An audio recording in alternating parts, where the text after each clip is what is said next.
Sekali lagi kita belajar dan kita bahas tentang apa itu sholat. Sholat, sembahyang. Karena sholat ini adalah sesuatu yang banyak di dalamnya ini mengandung pesan. Sholat ini bermacam-macam. Karena ini adalah cara kita ini beribadah, menyembah, berdoa, memohon kepada Tuhan, yaitu lewat yang namanya ini sholat. Nah, di situ banyak terjadi pertanyaan, perbedaan tentang sholat. Bagi seorang pelaku spiritual yang sudah masuk ranah hakikat, kadang ada yang bertanya apakah dia itu masih perlu sholat.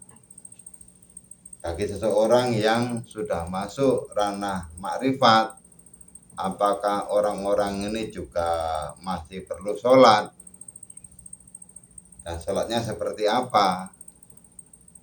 Nah, kan begitu. Nah, perintah sholat, karena kita ini sebagai makhluk ciptaan Tuhan, itu memang kita ini perlu dan wajib sholat. Nah, cuma dalam sholat ini ada tiga tingkat menurut kami. Itu ada tingkat, yaitu sholat syariat, sholat hakikat, dan sholat secara makrifat. Nah, di dalam sholat ini kadang orang ini bingung bertanya, berarti kalau orang ini sudah laku hakikat spiritual, seorang spiritual yang sudah laku hakikat, berarti mereka ini tidak sholat atau meninggalkan sholat. Ya dia ini tetap sholat, cuma sholatnya itu sholat secara hakikat. Karena kenapa sholat hakikat? Karena dia ini tahu bagaimana cara sholat hakikat. Nah, cara dan tata cara sholat hakikat itu ya beda dengan tata cara dengan sholat secara syariat atau syar'i, itu ya beda. Nah, jadi kita ini kalau misalnya kita ini masih dalam tatanan, dalam makom syariat, ya maaf ya otomatis kita ini belum tahu bagaimana cara sholat secara hakikat. Kalau kita ingin tahu sholat secara hakikat, ya kita ini harus belajar lagi kepada mereka, kepada siapapun yang mengerti tentang apa itu hakikat. Dan kita ini memang perlu belajar ya untuk lebih mengerti. Jadi tidak hanya saling menyalahkan, saling menghujat ke sana ke sini, menyalahkan itu, menyalahkan ini karena nggak sama. Ya, kita ini harus banyak belajar biar kita ini mengerti, nggak saling menyalahkan. Nah, kalau kita ini memang belum bisa sholat secara hakikat, ya memang kita ini tetap wajib tetap sholat di tingkat syar'i atau di tingkat syariat. Nah, untuk mengerti tentang apa itu sholat hakikat, ya tanyakan kepada mereka yang bisa melakukannya.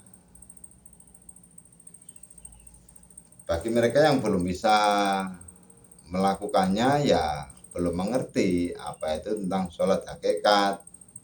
Kalau sholat syariat ya seperti yang kita lakukan biasa, seperti kita ini, seperti saya ini ya melakukan sholat syariat. Nah, sholat hakikat ini sholat yang lebih tinggi lagi tingkatannya.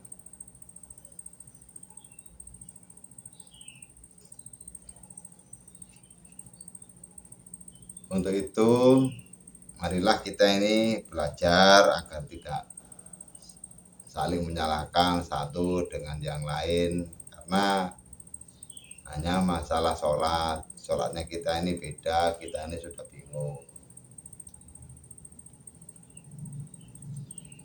saling menyalahkan. Loh itu kok nggak pernah sholat, itu nggak pernah itu, karena begini, karena sholat ini adalah gimana ya, sebuah rahasia atau tata cara kita ini memohon kepada Tuhan, atau kita ini menyambungkan diri kita ini agar bisa berkomunikasi dengan Tuhan, yaitu lewat sholat. Bagi yang belum paham, belum bisa menyambungkan sholat secara hakikat, yang masih sholat di dalam taraf syar'i, yaitu syariat tadi. Nah, kita ini perlu belajar lagi untuk mengerti itu, gitu loh.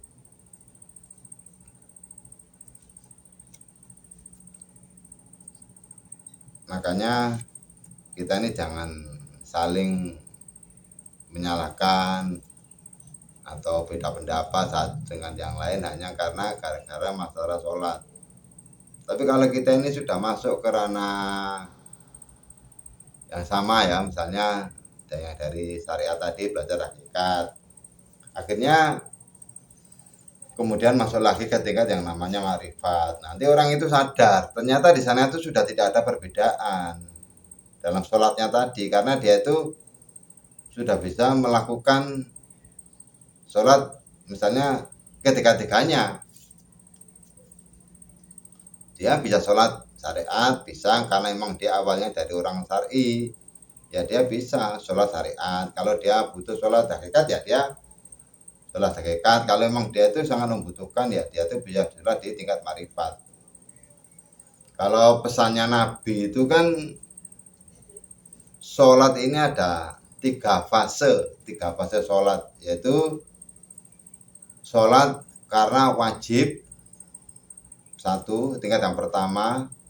Tingkat yang kedua itu sholat karena kebutuhan, dan ketiga ini sholat karena hiburan. Jadi sholat ini ada tiga fase, yaitu sholat wajib, sholat kebutuhan, dan sholat kita ini butuh sholat atau sholat kebutuhan, dan tiga ini sholat yang masuk dalam fase yang tertinggi, yaitu sholat hiburan.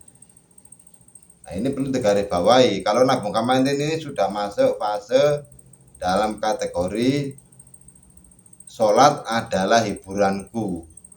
Jadi sholat ini bukan hanya kewajibanku, tapi sudah masuk yang peringkat yang ketiga, yaitu sholat adalah hiburanku. Jadi kalau Nabi misalnya dalam posisi tertentu, dia ini galau atau gabut atau apapun, dia ini menghibur dirinya itu dengan sholat.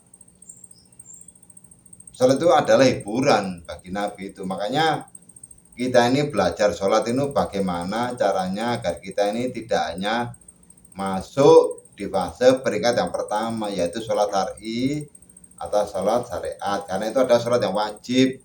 Kalau kita ini enggak melakukan sholat itu, nanti kita ini dihukum dimasukkan neraka. Kalau kita ini sholatnya secara rajin, kita ini akan dimasukkan ke dalam surga. Kan begitu yang diharapkan dari banyak orang itu kan seperti itu ya. Sholatnya rajin, pahalanya banyak, masuk surga.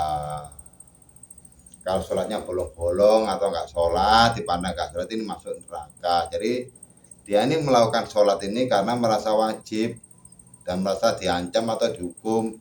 Kalau enggak sholat dimasukkan neraka.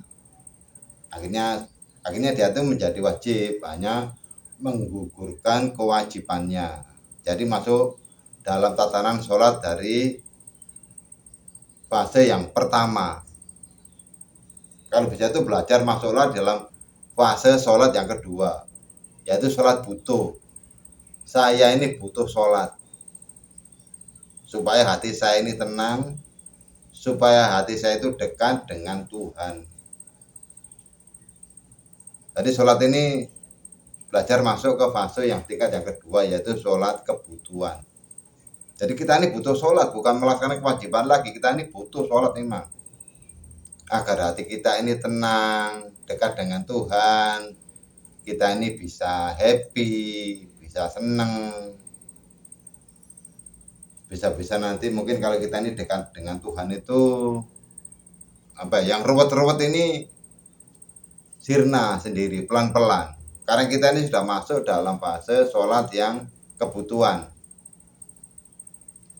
Nah, kalau Nabi Muhammad ini lebih masuk yang lebih canggih lagi, yaitu masuk dalam kategori sholatnya itu sudah bukan sholat wajib, sudah bukan sholat kebutuhan, tapi sudah menjadi hiburan.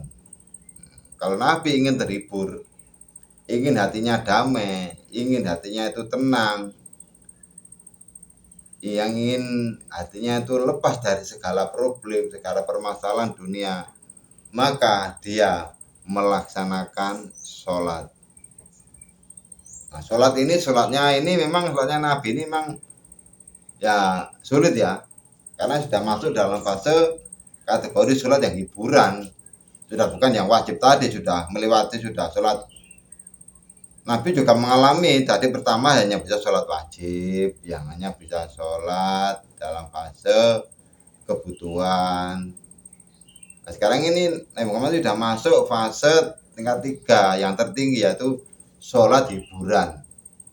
Nah, bagaimana caranya kita ini bisa masuk ke fase sholat hiburan sesuai dengan apa yang disampaikan oleh Nabi Muhammad, yaitu ada caranya, ada pembelajarannya, ada prosesnya memang. Jadi tidak serta-merta kita ini seakan-akan tahu sudah masuk fase sholat yang hiburan. Ya tidak segampang itu hanya hanya bahan ngomong, tapi memang itu perlu dipelajari, dipahami bagaimana caranya kita ini belajar biar bisa masuk ke dalam fase sholat yang menjadi hiburan. Nah, ini perlu proses pelan-pelan, perlu pemahaman. Kita ini belajar biar bisa mengerti, masuk benar-benar ke dalam fase sholatnya Nabi, yaitu fase sholat yang menjadi hiburanku.